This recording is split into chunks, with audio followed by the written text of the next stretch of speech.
So good evening, everyone, and welcome. My name is Isabel Molina, and I am the Public Programs Producer here at the Museum of Jewish Heritage, a living memorial to the Holocaust. I am very pleased to welcome you to today's discussion of When Women Ran Fifth Avenue, Glamour and Power at the Dawn of American Fashion. Here at the museum, we are dedicated to the crucial mission of educating our diverse community about Jewish life and heritage before, during, and after the Holocaust. As part of that mission, our programs illuminate the stories of survivors, broader histories of hate and anti-Semitism, stories of resistance against injustice, and more. Thank you for joining us today virtually.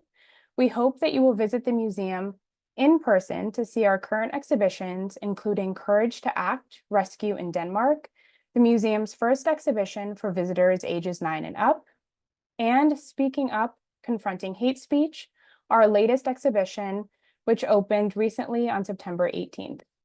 Closed captions are available on today's program, and instructions on how to turn captions on or off are posted in the chat.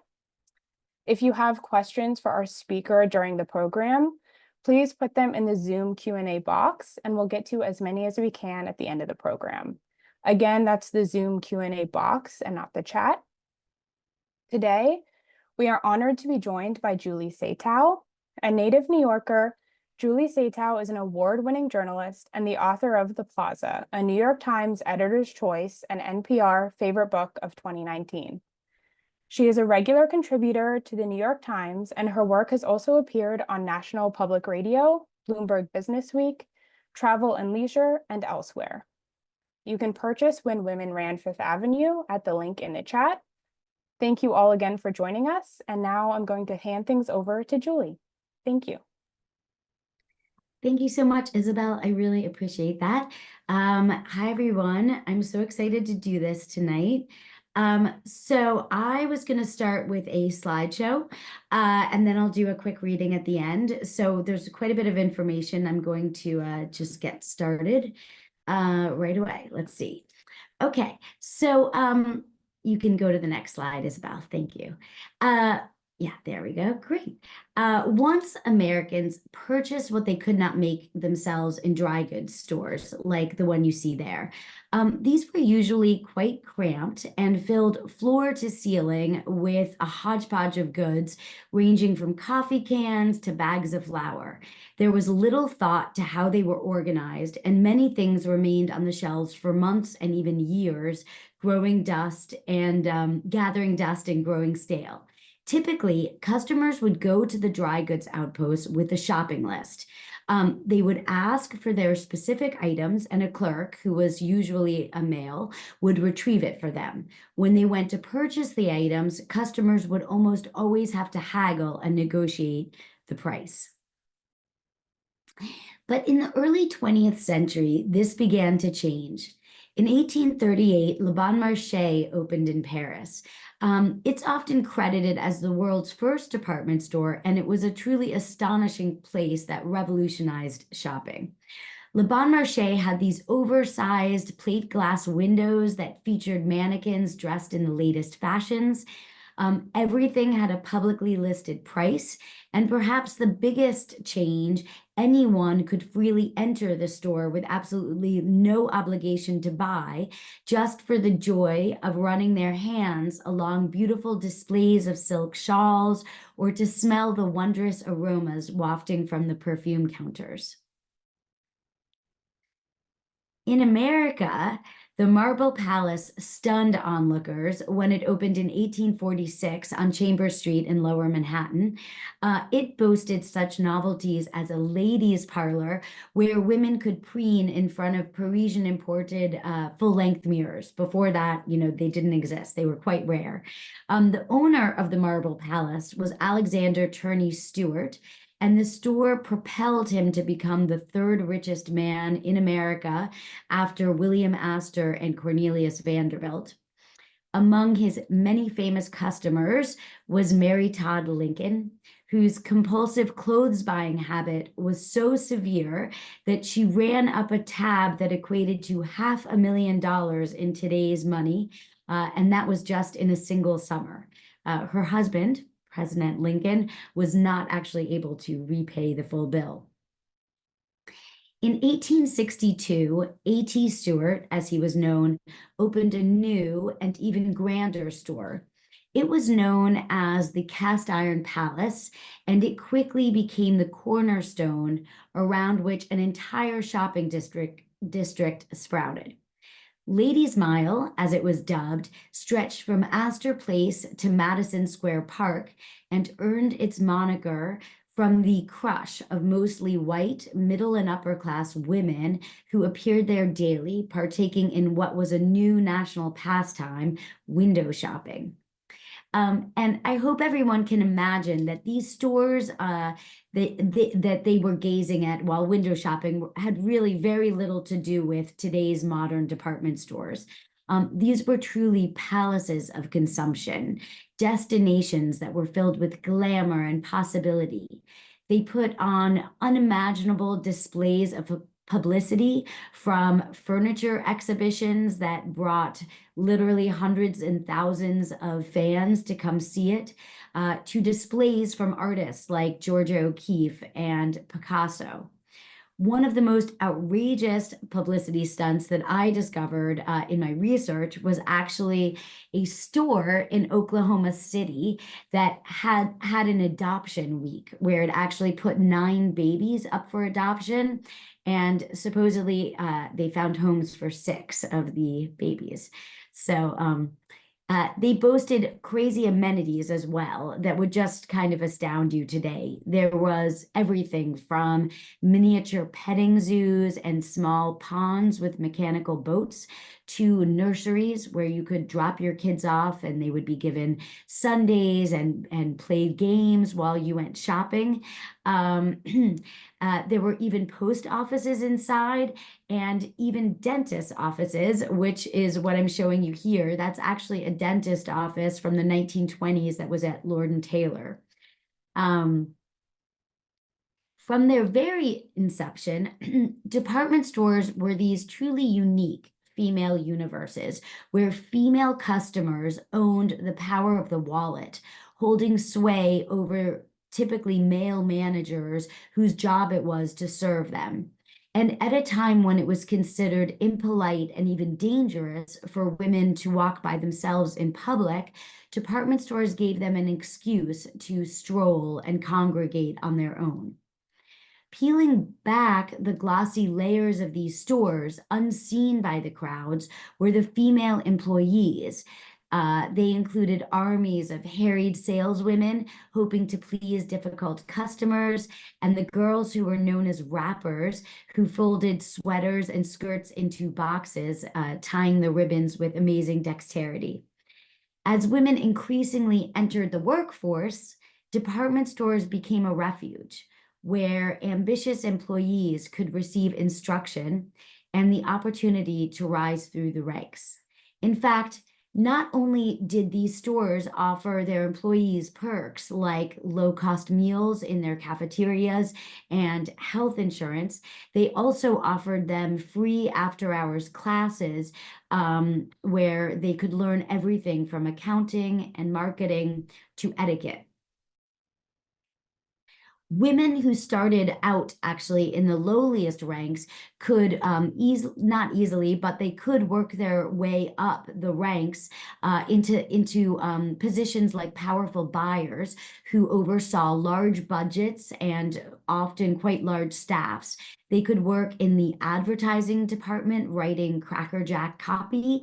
There were even whole departments of female bookkeepers. Here I'm showing you women in the accounting department at the Siegel Cooper store in 1906. So my book focuses on 3 stores and 3 very different but equally impressive women who ran them. And since we're talking to, for a Jewish museum, I want to say that my 3 characters are a lapsed Catholic, a Protestant, and a Mormon. So they are not Jewish. There was a long history of Jews and department stores, obviously, and I'm happy to talk about that. But it wasn't these 3. So one of the stores I mentioned I focus on is Bonwit Teller. It was founded in 1907, and it was one of New York's most exclusive, well-appointed department stores.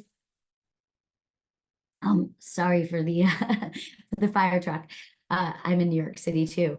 But during the Great Depression, Bonwit Teller was in deep financial trouble, and its founder, a German emigre named Paul Bonwit, was forced to sell. The new owner of Bonwit Teller was a man named Floyd Odlum, and he was a Wall Street tycoon. He was very rich, supposedly one of the 10 richest men in America during the Depression, but he was not a shopper. And he had bought Bonwit Teller as part of a larger group of businesses he was purchasing.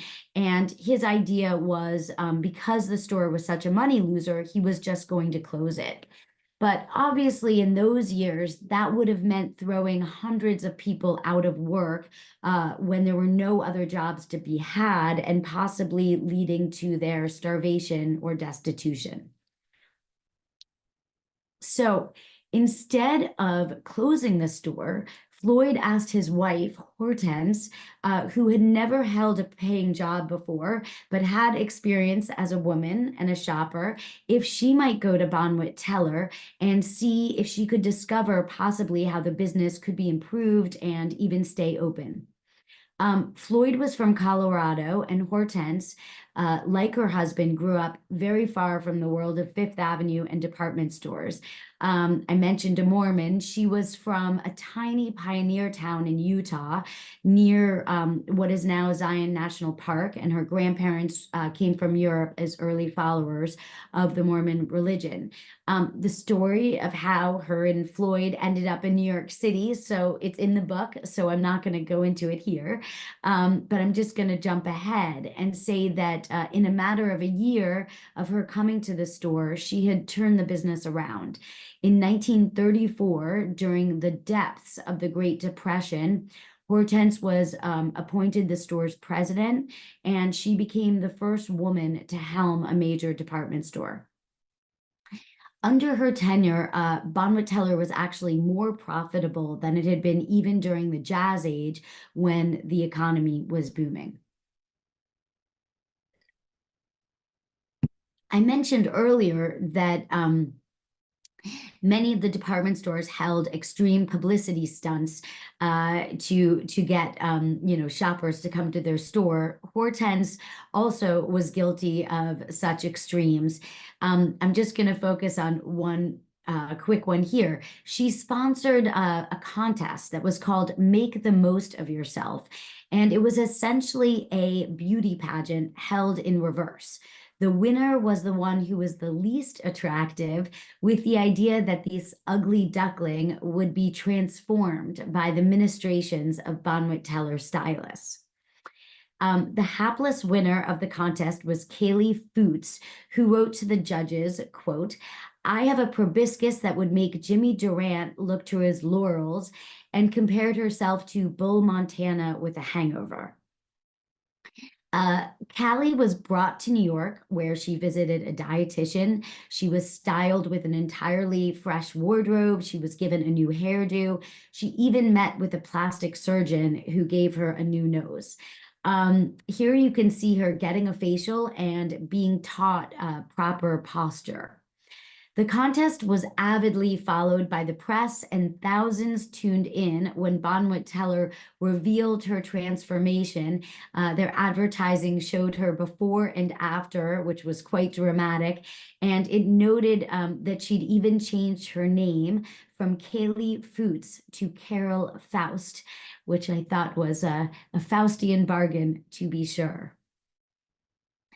But while Hortense was quite successful in business, things were not perfect for her in her personal life. Jackie Cochran, who you can see here on the right, and also with Amelia Earhart on the upper left, she was a manicurist who actually became a quite famous aviatrix. And she had something to do with that. Again, that's in the book, so I urge you to read it, and it's a fun story, but I'm just going to leave that here. Another store that I focus on is Lord & Taylor. Lord and Taylor was one of America's oldest stores. It was founded in 1826 by Samuel Lord as a small dry goods outpost near the fishing docks of the East River waterfront. By the 1920s, Lord and Taylor had moved uptown to Fifth Avenue and 38th Street, which some of us may remember. It boasted 2,200 employees. It had a staff cafeteria, the dentist office I showed you earlier in the slideshow, and a resort in the Catskills where staff could enjoy free vacations. Dorothy Shaver was a small town girl who came from Mena, Arkansas. It was a railroad town that was very, very small. And it was actually renowned for its racism. Her grandfather, Dorothy's grandfather, was quite a well-known leader of the KKK, and he was also the county sheriff. Dorothy arrived in New York City in 1919, a year before women would earn the right to vote, just to give you some context. She was single, she was in her 20s, and she came to New York with her younger sister, Elsie, just a single suitcase between them. Elsie was an artist, and the two decided that to survive in New York, they'd need to think something up, and they decided to come up with a doll business. Elsie created these hand-sewn dolls, and Dorothy oversaw the business of selling them. They look quite strange. This is from a feature in the New York Herald in 1919 about them, but they were actually quite popular. And the two sisters even opened a doll store on 47th Street, which in 1919, I'm sure you can imagine, was not common. In 1924, the sisters closed their doll business and Dorothy joined Lord and Taylor. By 1945, she had risen through the ranks and an all-male board of directors named her president of the store. It was a huge achievement, as you can imagine, and Life magazine ran a large profile of her, dubbing Dorothy America's #1 career woman. Dorothy was actually paid the highest published salary that we know of for a female executive. She earned the equivalent of about $1.5 million a year. While that's a great amount of money, it was still about $400,000 less than the man she replaced. And make no mistake, it was not easy for her. In that same Life profile of Dorothy, the reporter described her thus, quote, the typical career woman encountered nowadays, on the whole, is difficult to get along with. Miss Shaver, in contrast, belongs to the Little Women's School. She makes a feminine fuss over thunderstorms, crossing the street, and lighting a cigarette. No doubt that was not true. Dorothy's contributions to the department store are many. One of her biggest was to help popularize the concept of American fashion. In the 1930s, the notion of American and designer was completely antithetical. The accepted wisdom was that every designer was French, and Paris was the only place where fashion could be created. But under Dorothy's guidance in 1932, Lord and Taylor became the first store to put the name of American designers in its advertising.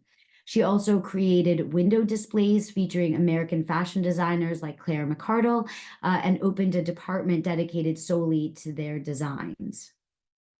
With the outbreak of World War II and the occupation of Paris by the Nazis, this emphasis on American design really picked up steam, and Dorothy joined with several other powerful women in the industry, including the editor of Vogue and others, and began pushing this concept of American fashion, and it became known as the American look.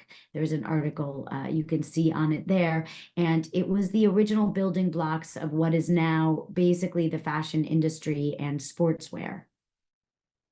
Dorothy lived her whole life with her sister, the spinsters, and they were sisters because I did some digging. They had a very adventurous life filled with intellectual and physical pursuits. Dorothy was on the board of the United Negro College Fund, for instance, and one of her closest friends was the president of IBM, Tom Watson. She helped create the Costume Institute and its famous fundraising ball, some of you might have heard of, the Met Gala. And there's a lot of other things that the two of them did. It's quite impressive. It's all in the book. The final store that I delve into is Henry Bendel. And Henry, yes, a lot of people think it's Henri because of the spelling, but actually Henry came from Louisiana. So it's pronounced the American way. He actually came from the bayous of Louisiana in the 1830s, and he opened a millinery shop on East 9th Street. He was incredibly fashionable, and he really became an arbiter of style for the wealthiest, most elegant American women. He wrote a popular fashion column for the papers. He was quite well known. But after he died, the store began to lose its standing. And by the 1950s, Henry Bendel's was really a bastion of sort of the old-fashioned carriage trade, serving rich but aging dowagers.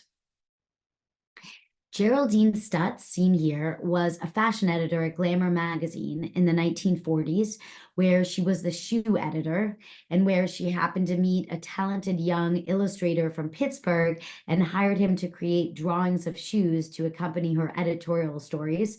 You might have guessed it. You might have heard of him, Andy Warhol. Undoubtedly, Geraldine had a truly amazing eye, and she really had an instinct for what was cool and up and coming. Her talent quickly caught the attention of a powerful businessman who owned a large shoe conglomerate, and he convinced Geraldine to leave Glamour magazine and come work for him. When he purchased Bendel's in 1959, he installed his young protege, and Geraldine was just about 33 years old at the time, to become its president. When Geraldine got to Bendel's, competition, you can imagine, was astounded that this young, relatively inexperienced woman was taking charge. And Geraldine was very quiet at first. She just sort of observed what her competitors were doing, and she changed very little to the store. But behind the scenes, she was crafting a plan that would transform Bendel's. The store had a big problem. Basically, it was very small compared to other department stores, and its main floor was sort of like a bowling alley, very long and narrow. So Geraldine came up with this very interesting idea. She joined with an architect, McKim Glazebrook, and together they created what was known as the Street of Shops. And it was basically a street paved in beautiful white marble where shoppers could stroll and visit various impeccably appointed boutiques where the merchandise was very unique and special. Here you can see Sentiments, which sold perfumes, and the Leg Shop, which specialized in stockings. Today, we sort of take for granted the idea of a boutique within a boutique, but she created that shopping concept. And when it opened, competitors laughed at Geraldine, and they called it not the Street of Shops, but the Street of Flops. But they were wrong, and pretty soon Bendel's became the definition of chic. And in the 1960s and 70s, and really through the mid-80s, which is when this photo was taken, Bendel's was the place to shop for everyone from socialites like Babe Paley to rock stars like Mick Jagger.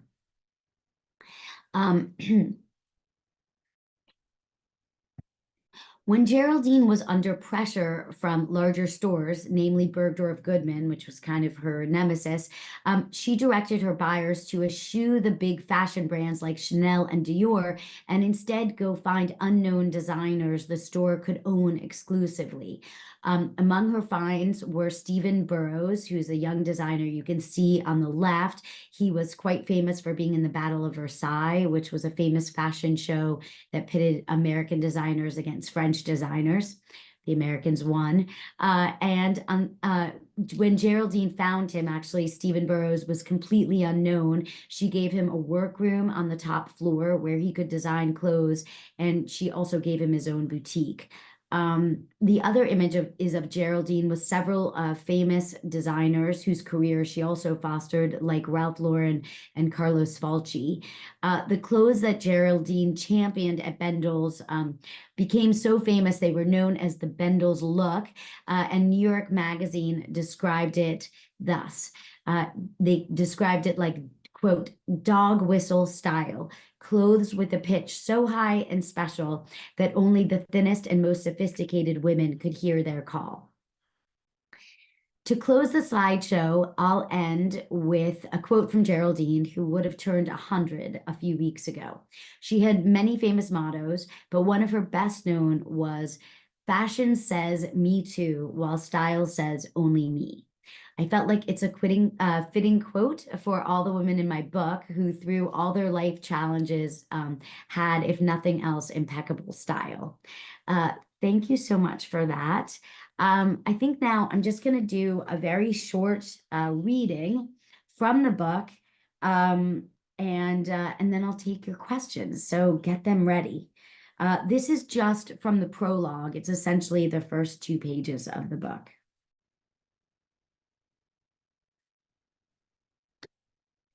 Sorry, need some water. It's parched.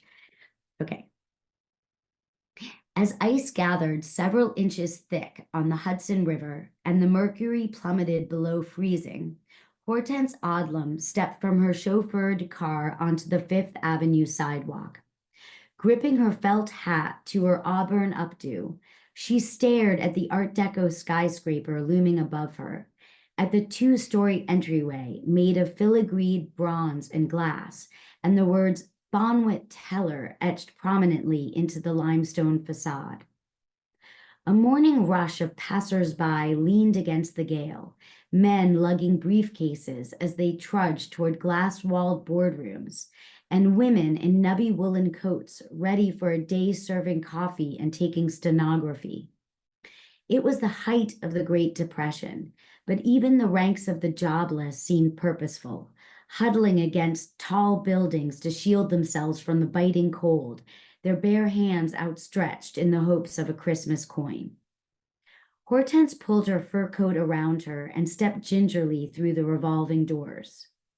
At once, the scramble and blizzard outside fell away as an atmosphere of hushed grandeur and a blast of warm air enveloped her. She looked about the store's main floor, with its maze of glass counters and mirrored columns, the clacking of high heels against marble echoing through the vast space as a handful of early morning shoppers wandered the aisles.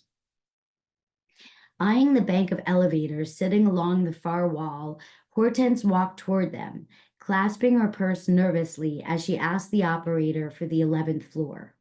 She exited into a reception area, behind which were a series of doors where Bonwit Teller's management had its offices. The secretary showed her to a nearby couch. Moments later, an elderly gentleman, dressed nattily in a 3-piece suit with a shock of silver hair, stuck his head from behind one of the large wooden doors and waved her inside. Paul Bonwit, the 70-year-old merchant, gestured for Hortense to sit across from his imposing presidential desk, and she took her seat with a small, polite smile. Mr. Bonwit, who had come from Germany in his youth and founded his store 4 decades earlier, had spent countless hours charming wealthy housewives with his old-world manners and continental accent. Bonwit Teller had been one of New York's most exclusive, well-appointed department stores. But 3 years into the Great Depression, its rows of mink coats and shelves of baccarat glass sat unsold, and teetering on the cusp of bankruptcy, Mr. Bonwit had been forced to sell. The new owner, Floyd Odlum, was a Wall Street tycoon and one of America's richest men. So far, Mr. Bonwit had managed to keep Floyd at bay, holding on to his large carpeted office and his position as store president. But now Floyd's wife had made a sudden appearance, and Mr. Bonwit was confounded by the arrival of this 41-year-old housewife and mother of 2. Mr. Bonwit had little way of knowing that Hortense's inexperience belied an instinctive business acumen, that by the following year their roles would reverse.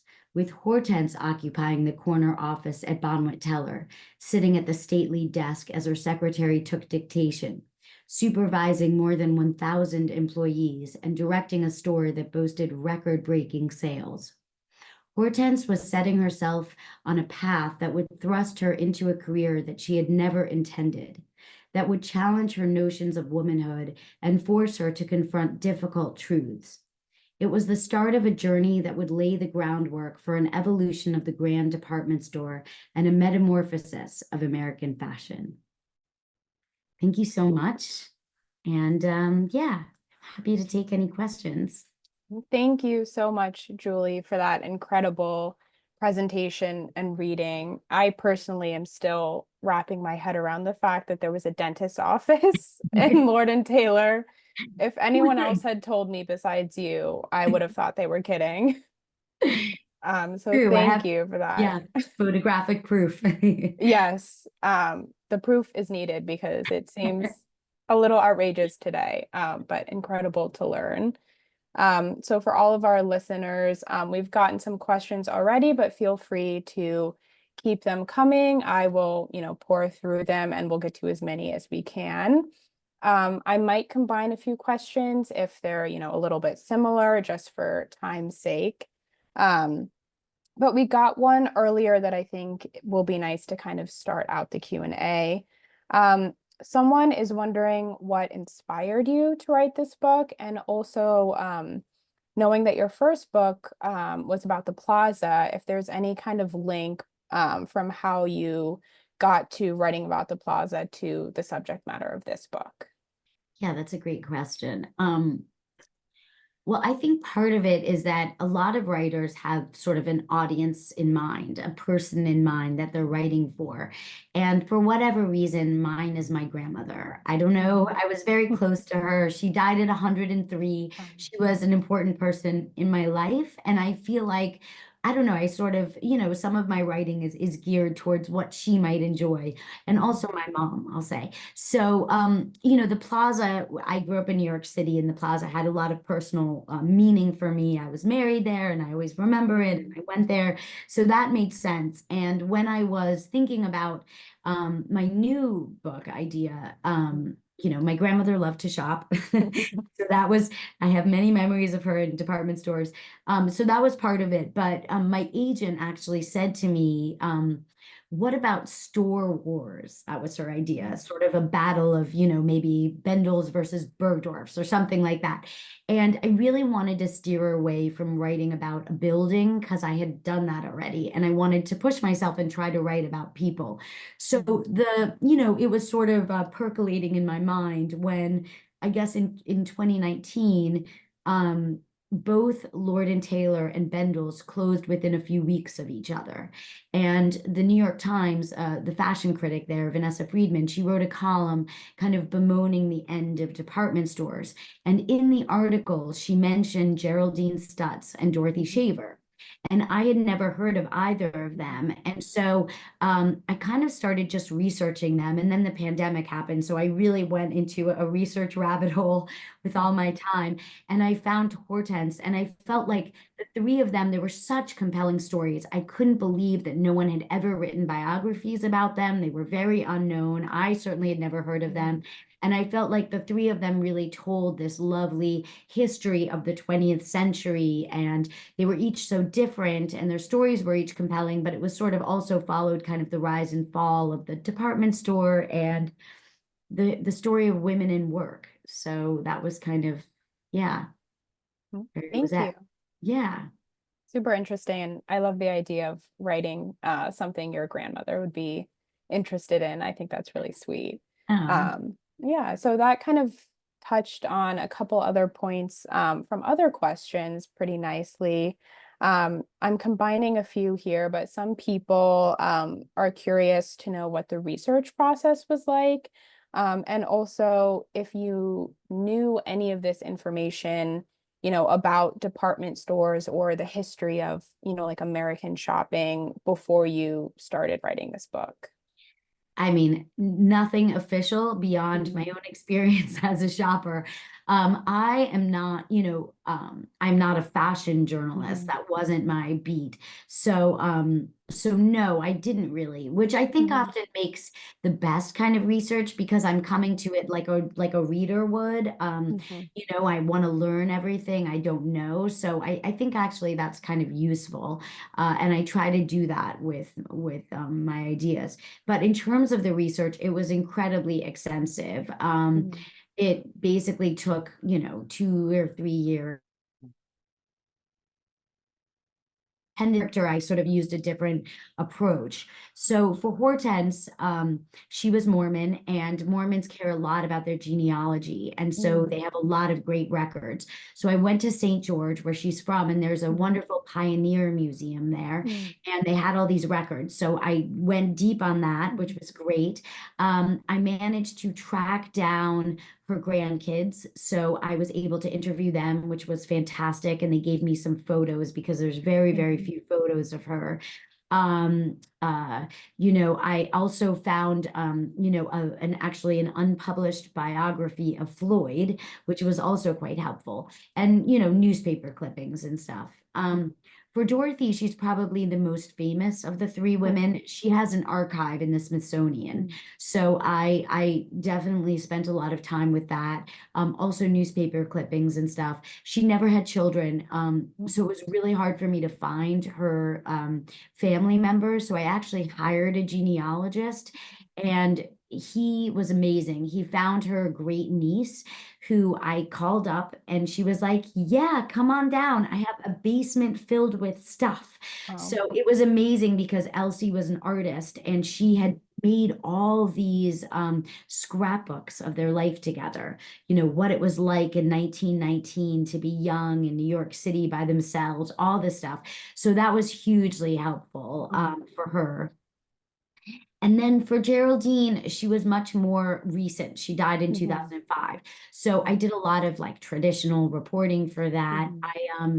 I talked to a number of people who worked for her, which was Mhm. amazing. I talked to her nieces and nephews. I talked to her stepdaughter. I went also to Evanston, where she's from outside Chicago, Mhm. and went to her high school and her college and looked at old yearbooks, all that kind of stuff. So it's kind Mhm. of an amalgam of things, newspapers too, et cetera. So, a lot of archival research.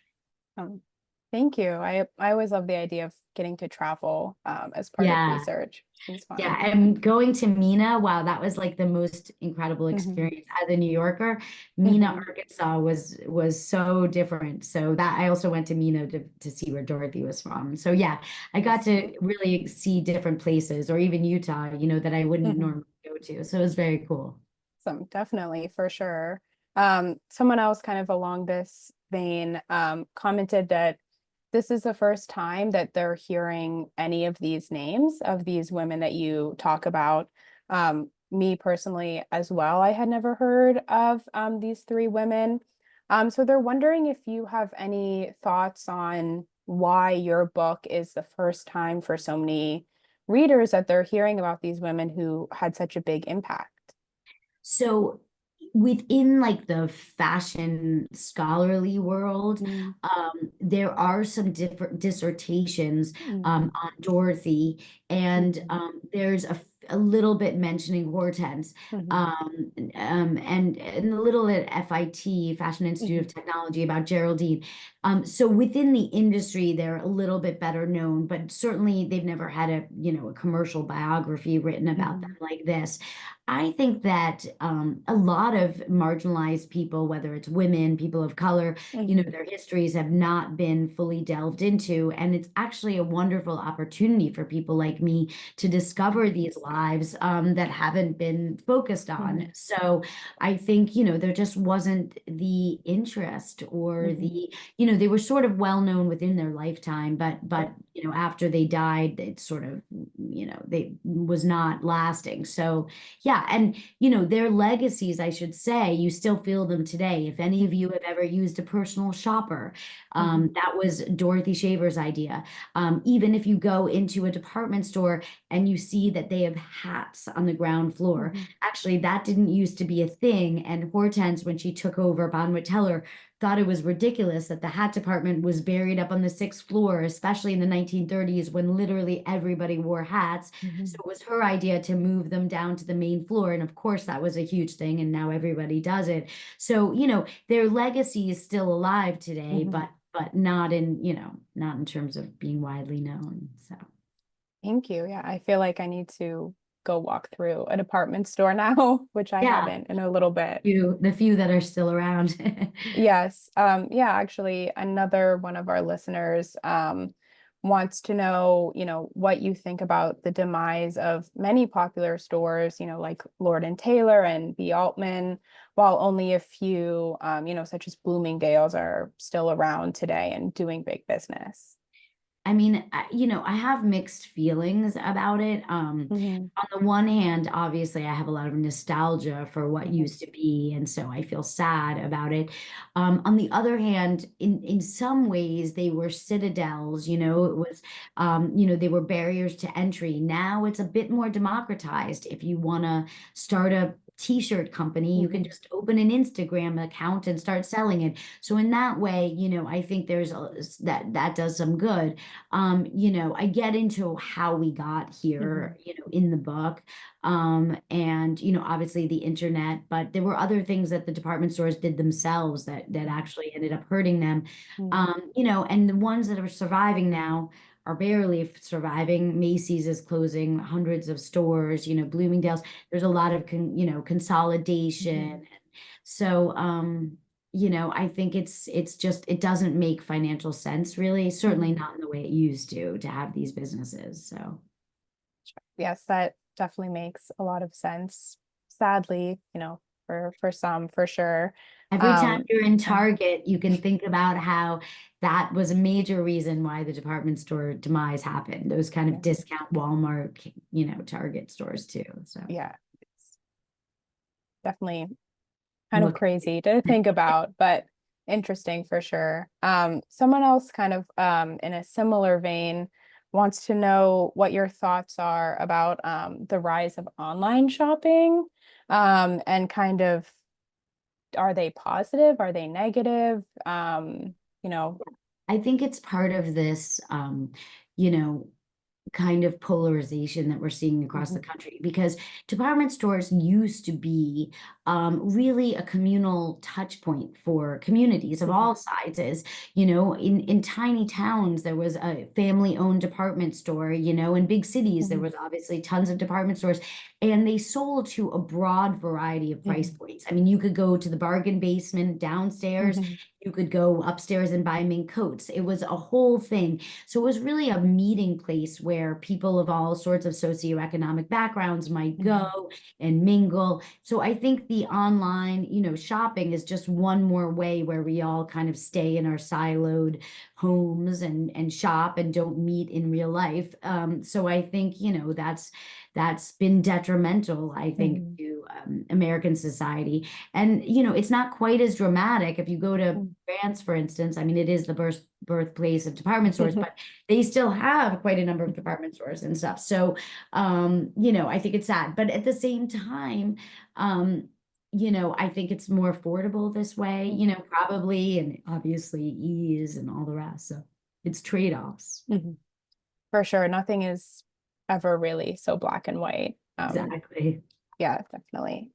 Someone else commented about how you mentioned in your talk that department stores were sort of a domain for women, when there were few spaces like that at the time. And although it's different now, they're wondering if you think of, if there's any sort of similar equivalent of like a female or women's domain today, now that department stores have kind of dwindled in number and influence. That's a good question. I mean, I think in part, Hmm. obviously, there's not full equality or whatever, Right. but it's not quite as dramatic as it used Hmm. to be for women, so the need is slightly less. I mean, I had articles from 1917 of women talking about how they were having these big careers and traveling abroad by themselves. There was no other industry where they could have gone to Paris and looked at fashion shows on their own. So it was really an astounding thing during those eras. Now, obviously, it's somewhat different. In terms of like industries now, I think it's hard to say that I can't really think of one offhand that I feel like is specifically geared towards one gender or another or one, you know. Yeah, I mean, obviously women do better in certain industries than in others. Finance, for instance, is, infamously difficult or whatever. So, I mean, I think, but in terms of what's really wonderful and super female centric, I don't know. I mean, fashion is still, a place where a lot of people, can make, big careers as women, but I don't know. It's a good question.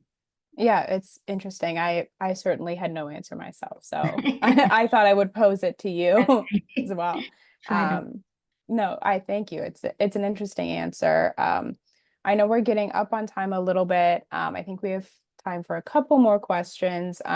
So apologies to anyone if we didn't get to your question, but we'll do our best. Someone else is asking, and again, this is totally fine if you don't have a full answer for it. But they want to know if in your research for this book, if you looked at other big department stores, they mentioned, Macy's and B. Altman's, and they're also curious if you know if any of these department stores are intertwined with anyone who had Jewish heritage. I mean, absolutely. I did look at a lot of them. There's so many department stores and women. There were so many amazing women. I tried to kind of limit it. I chose these three in part because they were all presidents of department stores, and that's just so unusual to make it to that high a level. So that's partly how I sort of drew a line. But I did look at a number of other stores, and some of it is in the book. In terms of Jewish heritage, I have a section of the book. It's not in my slideshow, which I should add, about Jewish women in department stores. And it's quite a fascinating history. And I'll just quickly mention some, I Magnin. Some of you might have heard of that. It's a big department store in San Francisco, for instance. It was named for Isaac Magnin, but it was actually his wife who started the store and named it after her husband. But she was the one who actually ran the store, started it, and was the owner essentially. He was more of just a name on the building, which sort of coincides with what I talk about in the book a little bit about how the men's names are on the building, but inside women ruled. So that was, an example. I don't know if any of you know Lane Bryant, for instance. That was actually Lena Himmelstein. She was an emigre from Lithuania who it was a spelling mistake by a bank clerk that ended up making it Lane Bryant. And she started obviously a famous company, and even I get a little bit into the fictional characters too. I mean, maybe some of you have watched Mad Men, and there's a character, a pretty well-known character who was one of Don Draper's girlfriends. She was Rachel Menken of Menken's Department Store, and that was based on a true character, Beatrice Fox Auerbach from Hartford, Connecticut, who took over her father's department store when he died, and she was an incredible force and did all sorts of things, including one of the first stores to hire Black saleswomen and salesmen in the store in the early 40s. So I do get somewhat into it, and there is many books out there about the families of Jewish families of department stores. So I did stay away from that just because there are many books already on those kind of things. So. Well, thank you. That was a really incredible answer, and some nice little tidbits there. I think we have time for one last question, and this I think is a good one to end it on. Someone wants to know what is next for you. If you don't mind sharing, you can say that we'll have to follow you to learn more. I don't mind sharing. I just don't have anything to share yet.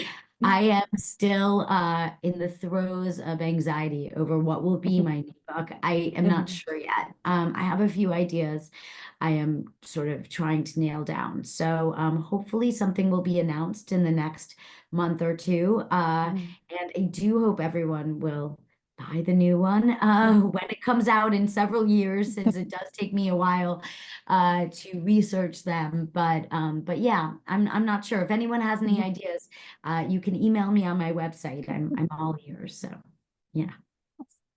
Well, thank you so much, Julie. And I do encourage everyone to follow along with you to stay updated. I'm going to pop just some final links into the chat for everyone. Thank you, Julie, again for joining us today. Thank you to our audience. I highly encourage all of you to purchase her book, When Women Ran Fifth Avenue, which again, you can do at the link that I've popped in the chat.